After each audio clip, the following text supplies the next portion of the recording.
Kavimalai Singapore Tamil கவிதை இலக்கியத்துக்கு எந்த வகையில பங்களிச்சிட்டு இருக்கு அப்படின்னு பார்த்தோம் அப்படின்னா,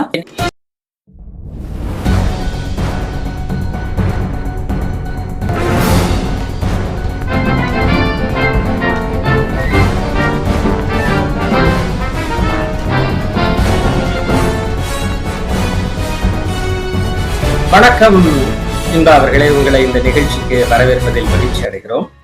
சிங்கப்பூர் கவிமாலை இயக்கத்தினுடைய தலைவியா இருக்கீங்க. சமீபத்துல 2 நூல்கள் வெளியிட்டிருக்கீங்க. சிங்கப்பூரை தாண்டி இருக்கக்கூடியவர்களுக்கும், குறிப்பா சிங்கப்பூர்லயே இருக்கவங்களுக்கும் கூட கவிமாலைனா என்ன அப்படிங்கிறத முதல்ல சுருக்கமாக விளக்கம்.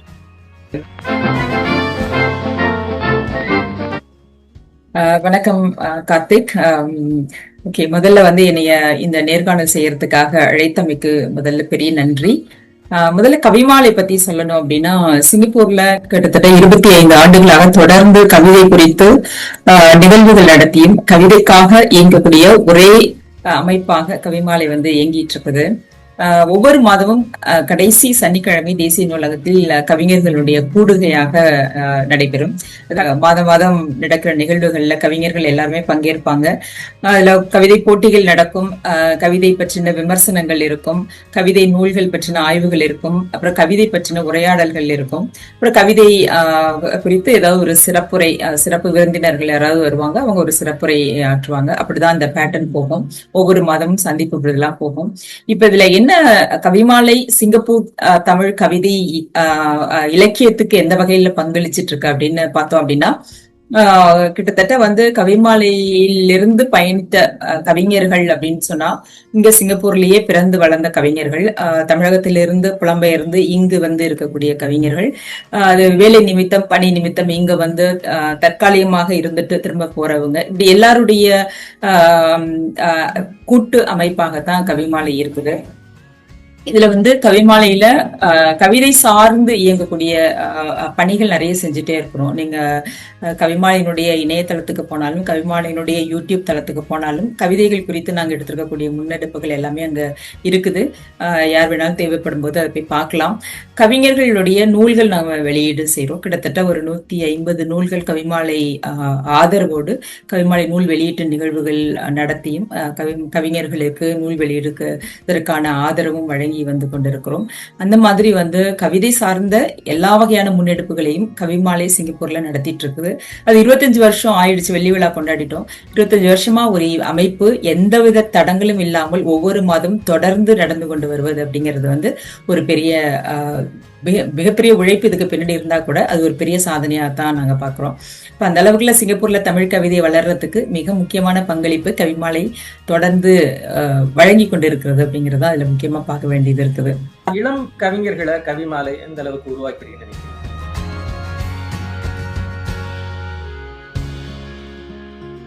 இளம் கவிஞர்கள் அப்படின்னா, கவிமாலையில கிட்டத்தட்ட நான் 2019 நான் பொறுப்புக்கு வந்ததுக்கு பிறகு கவிமாலையின் ஒரு இளையர் அணியை நாங்க உருவாக்கணும். அதுல பெரும்பாலும் எங்களுடைய முக்கிய நோக்கம் இளையர்கள், அதாவது பள்ளியில் படிக்கக்கூடிய மாணவர்கள், 15 வயது, கிட்டத்தட்ட ஒரு 13-14 வயதுல இருந்து அவங்க ஒரு சிலர் இருக்காங்க. 15, 20, 25 வயசு வரைக்கும் இருக்கக்கூடிய மாணவர்கள் எல்லாருமே கவிமாலையினுடைய அந்த விதைகள் அப்படிங்கிற ஒரு மாணவர் அணியில் இணைந்து எங்களோட சேர்ந்து பயணிச்சுட்டு வராங்க. அவங்களுக்கு கவிதை சார்ந்த நிகழ்வுகள் நடத்துறது, அவங்களுக்கான ஒரு மென்டர்ஷிப் ப்ரோக்ராம் அப்படின்னு சொல்லிட்டு முதல்ல தொடங்கணும். அதுல ஒரு 60 மாணவர்கள் வந்தாங்க. அவங்களுக்கு எங்களோடையே சேர்ந்து எங்க கவிதை நிகழ்வுகள் நடக்கும்போது அவங்களுக்கு வாய்ப்புகள் வழங்குறது, கவிதை வாசிக்க வைக்கிறது, அவங்களுக்கு நிகழ்ச்சி நெறியாழ்கைனா என்ன, அது எப்படி செய்யறது அப்படிங்கிறதுக்கான பயிற்சி கொடுத்து அவங்கள நிகழ்வுகள்ல நெறியாழ்கை செய்யறதுக்கான வாய்ப்புகளை ஏற்படுத்தி கொடுக்கறது. அப்புறம் கவிதை வாசிப்பு எங்கெங்கெல்லாம் பாசிபிலிட்டிஸ் இருக்கோ அங்கெல்லாம் நாங்கள் அவங்கள அழைச்சி கவிதை வாசிக்க செய்வோம். அதே போல அவங்களுக்கு நிறைய நிகழ்வுகள் நடத்துவாங்க.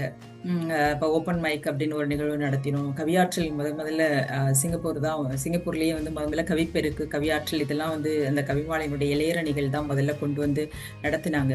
இப்போ அது வழியா அவங்க கவிதை சார்ந்து இந்த மாணவர்களுக்காக கவிதை நிகழ்வுகள் ஏற்பாடு செய்து அவங்க வந்து இந்த கவிதையை அனுபவிக்கிறத அதை நம்ம பார்க்க முடியும். ஏன்னா வந்து அடுத்த தலைமுறையை உருவாக்கக்கூடிய அந்த ஒரு முக்கியமான பணியை வந்து கவிமாலை எடுத்து செஞ்சுட்டு இருக்கோம். அது வந்து இந்த விதைகள் அப்படிங்கிற மாணவர் அணியின் வழியாக அது இன்னும் தீவிரமாக போயிட்டு இருக்கு. அது மட்டும் இல்லாமல் ஒவ்வொரு ஆண்டும் வந்து மாணவர்களுக்கான கவிதை பயிலரங்கு நடத்துகிறோம். அதுல வந்து போட்டிகள் வச்சு மாணவர்களுக்கான பரிசுகள் தமிழ் மொழி விழால ஒவ்வொரு வருஷமும் கொடுத்துட்டு வரோம். 2019 கவிமாலையுடைய தலைமை பொறுப்பு எடுத்துட்டு இருக்கீங்க. இதற்கு முன்னால கவிமாலையுடைய வரலாறு எப்படி இருந்துச்சு, அதை கொஞ்சம் சுருக்கமா சொல்ல முடியுமா? சொல்லலாம். கவிமாலை நான் முன்னாடியே சொன்ன மாதிரி வெள்ளி விழா கொண்டாடிட்டோம். 26 ஆண்டுகள் இப்போ கிட்டத்தட்ட ஆக போகுது. 2000 ஆண்டுல வந்து முதல்ல கவிமாலை தொடங்கினது வந்து கவிஞர் பிச்சனிக்காடு இளம். அவருடைய காலத்துக்கு பிறகு அவர் வந்து ஒரு 7-8 ஆண்டுகள் செய்தார்னு நினைக்கிறேன். அது முடிச்சதுக்கு அப்புறம் புதுமை தேனி திரு அன்பழகன் அவர்கள் வந்து கவிமாலை காப்பாளராக பொறுப்பெடுத்து அவரு கவிமாலையை நடத்திட்டு வந்தாரு. 2016 கவிமாலை வந்து பதிவு செய்யப்பட்ட அமைப்பா வந்து உருவானுச்சு. அதுல வந்து கவிஞர் இறை மதியழகன் அவர்கள் வந்து 2016 இருந்து 19 வரைக்கும் அவரு பொறுப்பெடுத்து நிறைய பணிகள் நாங்க ஒரு ரீவேம்ப்னே சொல்லலாம். இது வரைக்கும் அது வந்து இதுக்கு முன்னாடி வரைக்கும் ஒரு ட்ரெடிஷ்னலா ஒரு கவிதையை பத்தி அப்படியே இருக்கக்கூடிய ஒரு அமைப்பா இருந்தது. பின்பு ஒரு ஐடி எக்ஸ்பீரியன்ஸோட உள்ளார போறவங்க ஒரு எந்த அளவுக்கு மாற்றங்கள் கொண்டுட்டு வர முடியுமோ அந்த அளவுக்குன்னு ஒரு இணையதளத்தை வந்து புதுப்பிக்கிறதா இருக்கட்டும், இல்லை புதிய ஐடியாக்கள் நாங்கள் கிரியேட் பண்ணி அப்புறம் 30 மூத்த கவிஞர்களுடைய வரலாறும் வரிகளும் அப்படின்னு சொல்லிட்டு ஒரு தொடர் காணொலி ஒன்று கொண்டுட்டு வந்தோம். அவருடைய பீரியட்லாம் கொண்டுட்டு வந்தோம். அந்த மாதிரி ஒரு புது முயற்சிகள் எல்லாம் செஞ்சு அந்த ஒரு 4 வருடங்கள் அவருடைய பணி இருந்தது. அதுக்கப்புறம் வந்து 2019 நான் எடுத்து செஞ்சுட்டு இருக்கேன். அதுலயும் வந்து நிறைய தொடர்கள் கொண்டுட்டு வந்தோம். அந்த தொடர்களுடைய பட்டியல் எல்லாமே எங்களுடைய யூடியூப்ல இருக்குது. இதுதான் கவிமாலையுடைய சுருக்கமான வரலாறு. 2 நூல்கள் வெளியிட்டிருக்கீங்க, அண்மையில வெளியிட்டிருக்கீங்க. ஒரு கவிதை நூல், இன்னொரு கட்டுரை தொகுப்பு. இந்த 2 நூல்களும் வெளியிடுவதற்கு உந்து சக்தியா இருந்தது என்ன?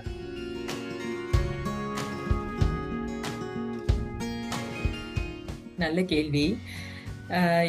நான் முதல்ல வந்து 2019 வந்து கவிமாலை பொறுப்பெடுக்கும் போது என்னிட்ட வந்து ஒரு சிலர் வந்து சொன்னாங்க. ஏன்னா அதுக்கு முன்னாடி நான் 4 நூல்கள் வெளியிட்டேன். 2018 வெளியிட்டேன். அப்போ 19 நான் அந்த பொறுப்புக்கு வரும்போது என்கிட்ட சொன்னாங்க, கவிமாலை தலைமை பொறுப்புக்கு வந்துட்டா இலக்கிய பங்களிப்புக்கான ஆர்வம் குறைஞ்சிரும். ஏன்னா நிகழ்வுகள் ஏற்பாடுகள் செய்யறதுலயே கவனம் போயிடும். பெருசா எழுதுறதுல அதிகமா கவனம் செலுத்த மாட்டாங்க. அதனால எழுத மாட்டாங்க. அந்த எழுத்துல வாழ்க்கையை வந்து விட்டுட்டு தான் நீங்க வந்து இதுக்குள்ளார வரணும் அப்படி வந்திருக்கீங்க அப்படிங்கிற மாதிரி எல்லாம் ஒரு பேச்சு இருந்தது. அது என் காதுக்கு வந்த போது இல்ல அது அப்படி இருக்க முடியாதுன்னு எனக்கு தோணுச்சு. ஏன்னா எழுத்துங்கிறது வேற. அது என்னுடைய சொந்த விருப்பத்தை பொறுத்து அது நான் எழுதுறது, என்னுடைய தன்னெழுச்சியா வர்றது. அதுவும் நிகழ்ச்சிகள் நடத்துறது, நிகழ்ச்சியை ஒரு அமைப்பை நடத்துறது அப்படிங்கிறது வந்து அது தனி, இது தனி. 2 தனித்தனி பாதை, 2 தனித்தனி ட்ராக்ல இருக்கு. 2லையும் தனித்தனியா நான் பயணிக்கலாம் அப்படின்னு நான் வந்து முடிவு பண்ணினேன். அப்பதான் வந்து சரி, எப்படி இருந்தாலும் நம்முடைய பங்களிப்பாக எழுத்த விட்டுறக்கூடாது அப்படிங்கிறதுல எனக்கு ஒரு பெரிய ஒரு எப்படி சொல்றது, ஒரு பெரிய நம்பிக்கை இருந்துச்சு. அதை பிடிச்சிட்டே இருந்தேன். அது ஒரு பெரிய ஹோல்டு நான் வச்சுட்டே இருந்தேன். எப்படி இருந்தாலும் எழுத்த விட்டுறக்கூடாது. எனக்கு தலைமை பொறுப்பு அப்படிங்கிறது என்னுடைய செகண்டரி தான். அது இருக்கும். அது யார் வேணாலும் செய்ய முடியும். யாரால வேணாலும் அந்த ஒரு நிகழ்வுகள் ஏற்பாடு பண்ணி யார் வேணாலும் அதை நடத்தலாம் அப்படிங்கிறது ஒரு பக்கம். அது அந்த மாதிரி எழுத்து அப்படிங்கிறது என்னுடைய கிரியேட்டிவ் ஒர்க் அப்படிங்கிறது அதை நான் மட்டும்தான் செய்ய முடியும். என்னை தாண்டி வெளியில யாரும் அதை செய்ய முடியாது இல்லையா? அதனால இந்த கிரியேட்டிவ் ஒர்க்கு தான் என்னையே அடையாளப்படுத்தும். என்னுடைய வரலாறுன்னு நாளைக்கு பேச போனா அது என்னுடைய கிரியேட்டிவ் ஒர்க்காக தான் இருக்க முடியும். தலைமை பொறுப்புங்கிறது நாளைக்கு மாறிடுச்சு அப்படின்னா அது அடுத்த ஆளுக்கு போயிடும். அதுல ஒன்றும் ஒரு பெருசா நீங்க எடுத்துட்டு போறதுக்கு ஒண்ணுமே கிடையாது. அப்ப கிரியேட்டிவ் ஒர்க் தான் என்னுடைய பர்மனண்டா என்னுடைய லைஃப் அப்படின்ற மாதிரி, என்னுடைய ஹிஸ்டரி, என்னுடைய லைஃப் அதுல தான் நான் லைவ்லியா ஃபீல் பண்ண முடியும் அப்படின்னு நான் வந்து ஒரு கட்டத்துல வந்து முடிவு பண்ணேன். அப்பதான் வந்து சரி, வருஷத்துக்கு ஒரு நூலாவது கொண்டுட்டு வந்துடணும் எப்படியாவது அப்படின்னு முடிவு பண்ணும்போது ஒவ்வொரு ஆண்டும் செஞ்சுட்டே வந்தோம். சென்ற ஆண்டு வந்து 2 நூல்கள், ஆக்சுவலா சென்ற ஆண்டு நான் வந்து 5 நூல்களுக்கு திட்டம் விட்டு வச்சிருந்தேன். 5 நூல்களும் தயாரானுச்சு. ஆனா வந்து என்னால 2 தான் கொண்டுட்டு வர முடிஞ்சது. அதில் உள்ள மீதி 3 நூல்கள் வந்து இந்த ஆண்டு வரும், விரைவில் வந்துவிடும். ஒரு கவிஞராக அறியப்பட்ட இன்பா அவர்களுக்கு ஒரு கட்டுரை நூல் வெளியிடணும் அப்படிங்கிற விருப்பம் எங்க இருந்து வந்துச்சு, தேவை எங்க இருந்து வந்துச்சு? ஆங்கில கவிதைகள் மேல வந்து ஒரு மோகம் ஆரம்பத்துல இருந்தே இருந்துச்சு. நான் வந்து பள்ளியில படிக்கிற காலகட்டத்தில இருந்தே அது இருந்துட்டே இருந்துச்சு. நான் இடையில இடையில படிப்பேன். அதுக்கான ஆர்வம் வந்து எனக்கு வந்து என்னுடைய ஆசிரியர். அவரு வந்து ஒரு ஆங்கில பேராசிரியர். அப்போ எப்பப்ப எனக்கு வந்து ஷேக்ஸ்பியரை பத்தியோ, கீட்ஸை பத்தியோ, ஒவ்வொருத்தரை பத்தியும் அவர் வந்து அறிமுகப்படுத்தி அவர் பேசும்போது எனக்கு ரொம்ப ஆச்சரியமா இருக்கும். ஏன்னா அவர் வந்து ஆங்கில பாடம் நடத்தும்போது நான் வந்து அது வந்து ஒரு டியூஷன் சென்டர்ல அவர் ஆங்கில பாடம் நடத்தும்போது நான் பக்கத்துல இருந்து கேட்பேன். என்னென்ன மாதிரியான பாடல்கள்லாம் எடுத்து அவர் நடத்துறாரு அப்படிங்கறலாம் ஒரு பெரிய கிரேஸ் வந்து உருவாக ஆரம்பிச்சிச்சு. அப்போ எனக்கு ஒரு பெரிய அறிமுகம் கிடைச்சிச்சு. நிறைய புத்தகங்கள் எனக்கு அப்போ வந்து புழக்கத்துக்கு வந்துச்சு. அப்பதான் அப்படியெல்லாம் ஒரு புத்தகங்கள் இருக்கா அப்படிங்கிறது எனக்கு தெரிய வந்துச்சு. நான் வந்து கிட்டத்தட்ட அந்த காலேஜ் படிச்ச காலகட்டத்துல. அப்போ அதுக்கப்புறம் தான் வந்து எனக்கு அது ஏதோ ஒரு கட்டத்துல வந்து நம்ம வெளிப்படுத்தணும் அப்படின்னு மைண்ட்ல இருந்துச்சு. ஆனா அது வந்து ரொம்ப நாளா அது இடையில ஒரு பெரிய இடைவெளி வந்துருச்சு. சென்ற ஆண்டு வந்து ஒரு ஒரு சில கட்டுரைகள் சரி நம்ம இந்த ஆண்டு வந்து ஏதாவது உட்காந்து படிக்கலாம் அப்படின்னு சொல்லி ஆரம்பிக்கும் போது சில ஆங்கில கவிதைகள் படிக்கலாம்னு ஆரம்பிச்சு சில கவிதைகள் மொழிபெயர்ப்பு செய்ய ஆரம்பிச்சேன். அப்போதான் வந்து சரி கவிதைகள் பற்றி அந்த கவிஞர்களை பற்றின ஒரு அறிமுகமா கொடுக்கலாம் அப்படின்னு சொல்லிட்டு முகநூல்ல அந்த தொடர் கட்டுரையா நான் எழுத ஆரம்பிச்சேன். அப்போ வந்து எனக்கு விகடன்ல இருந்து கேட்டாங்க, இந்த முகநூல்ல நீங்க வெளியிடுற இந்த கட்டுரைகளை செம்மைப்படுத்தி நம்ம விகடன்லயே வந்து வெளியீடு செய்யலாம் அப்படின்னு சொல்லிட்டு நண்பர்களோட பேசிட்டு இருக்கும்போது அவங்களும் வந்து சரி ஓகே செஞ்சிருவோம் அப்படின்னு சொல்லி அப்படிதான் வந்து அது ஆரம்பிச்சது. அப்புறம் நம்ம ஒரு 2-3 கட்டுரைகள் முதல்ல நம்ம அனுப்பிட்டேன், விகடனுக்கு அனுப்பினேன். அவங்க அதை பார்த்துட்டு சரி இதை தொடராவே செஞ்சிடலாம், வாரத்துக்கு வந்து 3 கட்டுரைகள் போடலாம் இல்ல 2 கட்டுரைகள் போடலாம் அப்படின்னு அவங்க பேசும்போது நமக்கும் முடியணும் இல்லையா, ஒரு 25 கட்டுரைகள் அனுப்பணும் அப்படின்னா வாரத்துக்கு 2 கட்டுரைகள் அப்படின்னா அதுக்கான நேரம் எல்லாம் அமையணும். சரி செஞ்சிருவோம் அப்படின்னு சொல்லி ஆரம்பிச்சோம். அப்படித்தான் வந்தது அது. அப்புறம் இடையில வந்து ஒரு முதல் கட்டுரை வந்ததுக்கு அப்புறம் சரி இதை எடிட் பண்ணி சரியான ஒரு எடிட்டர் வழியா வந்து இதை பண்ணலாம் அப்படின்னு சொல்லிட்டு வரும்போதுதான் என்னுடைய நண்பர் வந்து சரி நான் வந்து எடிட்டிங் வேலையை நான் எடுத்துக்கிறேன் அப்படின்னு சொல்லிட்டு கவிஞர் சங்கராம் சுப்பிரமணியன் அவர் எடிட்டிங் நான் பண்ணித்தரேன்னு சொன்னாரு. அப்புறம் நான் வந்து கவிதைகளை மொழிபெயர்ப்பு செய்யறது, கவிஞர்கள் பற்றி எழுதுறது. அப்புறம் என்னுடைய ஆசிரியர்கிட்ட நான் வந்து கேட்பேன், இந்த கவிஞரை பத்தி எழுதணும்னு நாங்க ஒரு பட்டியல் போட்டுட்டு அதுல வந்து இந்த கவிஞர்களுடைய முக்கியமான படைப்புகள் எது அப்படின்னு சொல்லி 2 பேர் பேசி சரி இதுல இருந்து இந்த கவிதைகளை நான் எடுத்து மொழிபெயர்ப்பு செய்யறேன் அப்படின்னு சொல்லி நான் மொழிபெயர்ப்பு செஞ்சதுக்கு அப்புறம் தான் வந்து சங்கர் வந்து அதை எடிட் பண்ணாரு. அந்த மொழிபெயர்ப்பு சரியா இருக்கா அப்படின்னு மெய்ப்பெல்லாம் பார்ப்பாரு, நிறைய குட்டுவாரு, இந்த வார்த்தை எல்லாம் விட்டு போயிருக்கு அப்படிங்கிற நிறைய திட்டெல்லாம் வாங்கியிருக்கேன் அவர்கிட்ட. இப்போ அந்த மாதிரி வந்து கொஞ்சம் நிறைய செம்மைப்படுத்தி தொடக்கத்துல வந்த கட்டுரைகள் எல்லாம் வந்து ஓரளவுக்கு செம்மைப்படுத்தணும். அப்புறம் அப்படியே தொடர்ந்து வாரத்துக்கு 2 கட்டுரைகளாக எழுதி 25 கட்டுரைகள். ஆனா அவங்க இன்னும் கொஞ்சம் எனக்கு எழுத சொன்னாங்க. ஆனா நான் எனக்கே வந்து தோணுச்சு சரி ஒரு டீசெண்டா முடிக்கணும் அப்படின்னா ஒரு 25 கட்டுரைகளோட நிப்பாட்டிக்கிறது நமக்கு நல்லா இருக்கும். திரும்ப அதை அப்படியே ஒரு டிராகா எடுத்துட்டே போக வேண்டாம் அப்படின்னு ஒரு கட்டத்துல எனக்கு தோணுச்சு. சரி ஓகே அப்படின்னு சொல்லிட்டு ஒரு 25 கட்டுரைகளோட அதை முடிச்சிட்டோம். ஆனாலும் இன்னும் நாங்க வந்து 50 பேரை பட்டியல் போட்டோம். இன்னும் ஒரு 25 பேருடைய வாழ்க்கை வரலாற்று குறிப்புகள் எங்கிட்ட இருக்குது. அது எல்லாமே தயார் பண்ணி வச்சிருக்கேன். அது வந்து இன்னொரு காலகட்டம் வந்துச்சுன்னா ஒரு 2 வந்து வெளியிடலாம். பின்னாடி அதுக்கான வாய்ப்புகள் அமைஞ்சிச்சு அப்படின்னா கூட அதை வெளியிடலாம். ஆனா வந்து இப்போதைக்கு வந்து இந்த கட்டுரை மேல அதாவது ஆங்கில கவிஞர்களை தமிழ் உலகத்துக்கு கொஞ்சம் என்னால முடிஞ்ச அளவுக்கு கொஞ்சம் அவங்களோட பத்தின அறிமுகத்தோடையும் அவங்கள பெஸ்ட் எது அப்படிங்கிறத ஓரளவுக்கு என்னுடைய புரிதலுக்கு ஏற்ப அதை வெளியில தமிழுக்கு கொண்டுட்டு வரணும் அப்படிங்கிற மாதிரி ஒரு ஆசைப்பட்டேன். அதனால வந்ததுதான் இது. அதுதான் ஒரு பெரிய ஊக்கம். இந்த கவிஞர்கள் பற்றின அறிமுகம் நிறைய பேருக்கு இல்லை. இப்படிலாம் கவிஞர்கள் இருக்காங்களா, இப்படிலாம் எழுதுறாங்க, பர்மால இப்படி எல்லாம் கவிதைகள் எழுதப்பட்டிருக்கு, இலங்கையில் இப்படி ஒரு கவிஞர் இருக்காங்க அப்படிங்கிற அறிமுகம் எல்லாம் நிறைய பேருக்கு தெரியறதுக்கு வாய்ப்பு இல்லை. நான் அந்த கட்டுரைகள் வந்தபோது எனக்கு நிறைய ரெஸ்பான்ஸ் வந்தது. சிங்கப்பூர்ல இருக்கிறவங்களே வந்து எப்படி இதெல்லாம் கண்டுபிடிச்சு நீங்க எழுதுறீங்க, இவங்களை பத்தின அறிமுகம் எல்லாம் எங்க இருக்கு அப்படின்னு நான் ஃபுல்லா லைப்ரரிலாம் உட்காந்துருந்தேன். நீங்க பாத்தீங்கன்னா டெய்லி வந்து என்னுடைய லேப்டாப்லாம் எடுத்து போயிட்டு லைப்ரரியில உட்காந்துருவேன். ஆஃபீஸ் ஒர்க் ஒரு பக்கம் செஞ்சுட்டே இருப்பேன், இன்னொரு பக்கம் எனக்கு புக்ஸ் நிறைய ரெஃபரன்ஸ் லைப்ரரியில இருந்தா எனக்கு கிடைச்சிச்சு. நேஷனல் லைப்ரரி தான் சொல்லணும், டெம்ப்ளிஸ் லைப்ரரி, பிடோக் லைப்ரரி, நம்ம நேஷனல் லைப்ரரி, எல்லா இடத்துலயும் உட்காந்து எனக்கு எங்கெல்லாம் ரெஃபரன்ஸ் கிடைக்குது அந்த செலக்ட் பண்ண பட்டியல் வந்து பாத்தீங்கன்னா ஒரு பெரிய பட்டியல். அது எனக்கு இன்னும் நிறைய எழுதணும்னு ஆசை இருந்துச்சு. ஷேக்ஸ்பியரை பத்தி கொஞ்சமாவது எழுதிருவோம் அப்படின்லாம் ஆசைப்பட்டேன். அவரை பத்திலாம் நம்ம எழுதுறது அப்படிங்கிறது ஒரு பெரிய மலை, அந்த மலையை பத்தி எப்படி நம்ம எழுதுறது அப்படின்னு ஒரு பெரிய தயக்கம் கூட இருந்துச்சு. எந்த இடத்துல ஸ்டார்ட் பண்றது, எதை பாயிண்ட் பண்றது அப்படிங்கறதுலாம் எனக்கு நிறைய குழப்பங்கள் இருந்துச்சு. எனக்கு பெரிய கவிஞரை பத்தி தொடும்போது அது சரியா செய்யணும்னு ஒரு இருக்கும். ஏன்னா எவ்வளவு பேர் படிக்க போறாங்க, அதாவது பார்த்துட்டு என்ன அவ்வளவு பெரிய கவிஞரை நம்ம வந்து அவங்களுக்கு ஏத்த மாதிரி ஒரு ஜஸ்டிஸ் பண்ணணும் இல்லையா? அந்த அளவுக்கு நமக்கு வந்து அது சரியா அதை படிச்சிருக்கணும். அந்த மாதிரிலாம் யோசிச்சு யோசிச்சு யோசிச்சு ஓரளவுக்கு பரவலா எல்லா நாடுகளிலும் இருக்கக்கூடிய கவிஞர்களை, அதுல சிங்கப்பூர் கவிஞர்களை நம்ம எடுக்கும்போது ஒரே ஒரு கவிஞர் மட்டும் தான் எடுத்தோம். எட்வின் தம்பு மட்டும்தான் சிங்கப்பூர்ல இருந்து எடுத்தேன். மற்ற கவிஞர்கள் வந்து பட்டியல் போட்டோம். நானும் அவங்க சித்ரா சங்கரன் மேடம் அவங்க 2 பேரும் வந்து பேசி இந்த கவிஞர்லாம் எடுக்கலாம் ஒரு பட்டியல் போட்டோம். அவங்களாம் எடுத்ததுலன்னா பயன்படுத்திக்கலாம். ஆனா அவங்களாம் எழுதல. நான் இப்ப எழுதினது வந்து எட்வின் தம்போடதுதான், சிங்கப்பூர்ல உள்ளது எழுதியிருக்கேன். ஓரளவு பரவலா எழுதிட்டேன். சோ அதனால எனக்கு கட்டுரை வழியா நிறைய விஷயங்களை வந்து கவிதையை தாண்டி இன்னும் கொஞ்சம் அவங்களுடைய புரிதல், அவங்களுடைய எழுத்து உலகம் அதெல்லாம் எப்படி இருக்கு அப்படிங்கறத செம்மைப்படுத்துறதுக்கு இந்த மாதிரி கட்டுரைகள் அவ்வப்போது எழுதுறது தான் வந்து சரியான முறை அப்படின்னு நான் வந்து கண்டுகிட்டேன். கவிதை குறித்த கட்டுரைகள் மீது இப்பெல்லாம் எனக்கு ரொம்ப ஆர்வம் அதிகமாயிட்டே போயிட்டு இருக்கு. நிறைய கட்டுரைகள் வரும் விரைவில். அவகாடோவாக இருப்பது எப்படி? இந்த கவிதை நூலுக்கான உந்து சக்தி எங்க இருந்து வந்துச்சு? பார்த்த உடனே நிறைய பேர் கேட்டது வந்து இது வந்து அவகாடோவை பத்தின கவிதைகளா அப்படின்னு கேட்டாங்க என்கிட்ட. அப்படி இல்ல. அது பொதுவா வந்து கவிதைகள் எழுதும்போது வந்து அதுல ஒரு சில கவிதைகள் தான் வந்து மனசுக்கு நெருக்கமா இருக்கும். ஒரு 4-5 தலைப்புகள் நம்ம போட்டு குலுக்கி எடுத்து பார்க்கும்போது இந்த தலைப்பு இந்த நூலுக்கு வச்சா நல்லா இருக்கும் அப்படின்னு தோணும். ஒரு நல்ல கவிதை, தலைப்புக்கு பொருத்தமான ஒரு கவிதை, அந்த கவிதையை வந்து தலைப்பா வைக்கிறது அப்படின்னு ஒரு வைஸ் வெர்சாவா வரும். ஒரு நல்ல கவிதையா இருக்கும், அந்த கவிதையுடைய தலைப்பு நூலுக்கு பெயருக்கு தலைப்பா வச்சோம் அப்படின்னா அந்த கவிதை கொஞ்சம் நல்லா இருக்கணும் அப்படிங்கிற மாதிரியான ஒரு எதிர்பார்ப்பையும் அதை நம்ம செட் பண்ணுவோம். எப்போதுமே பொதுவா வழக்கத்துல இருக்கிறது அதுதான். இப்போ இந்த கவிதையை பொறுத்த வரைக்கும் பாத்தீங்கன்னா இது வந்து ஒரு குறியீடா தான் நான் வச்சேன். நான் என்னுடைய அந்த நூல் வெளியீட்டு நிகழ்விலேயே சொன்ன மாதிரி இதுல வந்து நாங்க ஒரு 3 நண்பர்கள் வந்து பேசிட்டு இருக்கும்போது இந்த தலைப்பை எடுக்கலாம் அந்த தலைப்பு எடுக்கலாம்னு நாங்க பேசிட்டு இருக்கும்போது அந்த பதிப்பாளர் வந்து என்கிட்ட வந்து இந்த தலைப்பை வச்சா நல்லா இருக்கும், அவகாடோவை இருப்பதுங்கிற தலைப்பு வித்தியாசமா இருக்குது, அது ஒரு குறியீடாவும் இருக்குது, ஒரு புலம்பெயர்ந்த வாழ்க்கையினுடைய வாழ்வியலை பத்தி குறிப்பதா கூட இருக்குது, நீங்க 2 பொருள்களையும் அதை வைக்கலாம், அதனால அந்த தலைப்பு வச்சா நல்லா இருக்கும் அப்படின்னு நாங்க ரெக்கமெண்ட் பண்றோம் அப்படின்னு சொல்லி அவங்க என்கிட்ட சொன்னாங்க.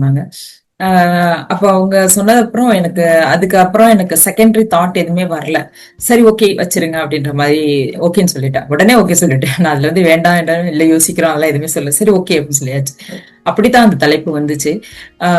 அந்த கவிதை எழுதும் போதே எனக்கு வந்து தோணுது என்னன்னா இது வந்து ரொம்ப ஒரு இந்த வாழ்க்கை வந்து ரொம்ப அலுப்பா இருக்கு இல்லையா, ரொம்ப சோகமா இருக்குது, ரொம்ப அலுப்பா இருக்கு, ரொம்ப டயர்டா இருக்குது, ஒரு பெரிய உற்சாகம் வரணும் அப்படின்னா அது வந்து ஏதோ ஒரு இடத்துல நம்மள வந்து பிடிச்சி இழுக்குது அப்படிங்கறத என்னால ஃபீல் பண்ண முடியுது. எஸ்பெஷலி அது வந்து எல்லாருக்குமே கொஞ்சம் அந்த ஃபீல் வந்திருக்கும்னு நான் நினைக்கிறேன். ஒரு புலம்பெயர்ந்து ஒரு நாட்டை விட்டு அங்க இருக்கக்கூடிய எல்லாத்தையுமே விட்டுட்டு இன்னொரு நாட்டுல வந்து அங்க ஒரு வேரை ஊன்றது, அங்க இருக்கக்கூடிய சவால்களை எதிர்கொள்றது, அங்க இருக்கக்கூடிய போராட்டங்கள், ஏதோ ஒரு கட்டத்துல வந்து ஒரு அலுப்பு வந்திருக்கும் எல்லாருக்குமே.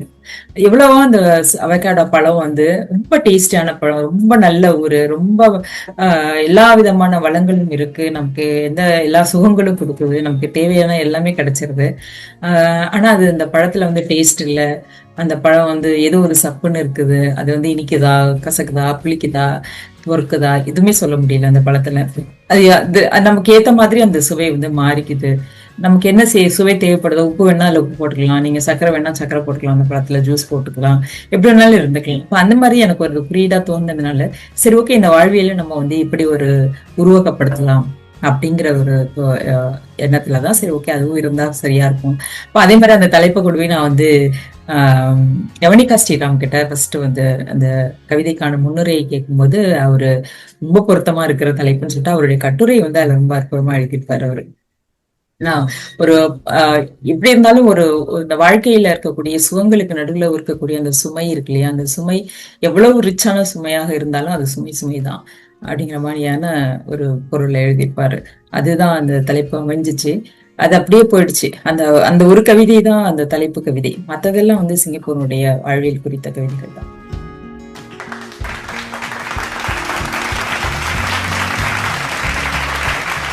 எல்லோரோடும் பெரிதாக பேசப்பட்ட ஒரு கவிதை தான் அந்த கவிதை நூல் வெளியீட்டு விழா வந்திருந்தப்ப இந்த ஊஞ்சல்ல ஆடக்கூடிய சிறுமி 2 தேசங்களுக்கு இடையில சிக்கிக்கிட்டு இருக்கக்கூடிய தன்மையை சொல்லக்கூடிய அந்த கவிதை. அந்த கவிதையை எப்ப எழுதுனீங்க, எப்ப அது எழுதணும்னு தோணுச்சு? அந்த கவிதை வந்து நான் எழுதினது வந்து எங்க வீட்ல வந்து புதுசா ஒரு ஊஞ்சல் வாங்கினோம். அந்த ஊஞ்சல்ல உட்காந்து நான் ஆடிட்டு இருப்பேன் எப்போதுமே. அது வந்து எனக்கு சில நேரங்கள்ல வந்து ரொம்ப மன உளைச்சலா இருக்கு. இல்ல என்னுடைய அலுவலகத்துல ஏதோ ஒரு வேலை ரொம்ப சுமையா இருக்கு. ஏதாவது கட்டத்துல என்னால எதுவும் ஒரு முடிவு செய்ய முடியல அப்படின்னா, நான் என்ன பண்ணுவேன்னா, அந்த ஊஞ்சல்ல உட்காந்து ஆட ஆரம்பிச்சுருவேன். ஆம், அப்ப கையில வந்து ஏதாவது ஒரு புத்தகத்த வச்சிருப்பேன். ஏதோ ஒரு ஏதோ ஒரு கதை படிப்பேன். ஏதோ ஒரு கவிதை எடுத்து, ஏதோ ஒரு புத்தகம் என்னுடைய புத்தக அலமாரியில இருக்கக்கூடிய ஏதோ ஒரு புத்தகத்த உருவிட்டு போய் அங்க உட்காந்து நான் ஊஞ்சல்ல ஆடிட்டே படிக்கிற பழக்கம் எனக்கு இருக்கு. அதனால அதில ஆடிட்டே இருக்கிறது தான் எனக்கு அது கிட்டத்தட்ட என்னுடைய ஒரு பேஷன் அல்லது என்னுடைய பொழுதுபோக்கு அந்த மாரி எப்படியும் வச்சுக்கலாம்னு வச்சுக்கோங்களேன். அதில உட்காந்து ஆடிட்டே இருப்பேன். அப்பதான் நான் வந்து எனக்கு இந்த கவிதை தோணுச்சு. அ இப்படி எங்க வீட்டுக்குள்ளேயே இருக்கக்கூடிய அந்த லிவிங் ஹால்குள்ளார நான் இப்படி இப்படி ஆடிட்டே இருக்கிறது. அ ஒரு தேசத்துக்கும் இன்னொரு தேசத்துக்கு நடுவுல நான் ஆடிட்டு இருக்க மாதிரியான எனக்கு அது தோணுச்சு. அந்த ஒரு இமேஜ் வந்தது.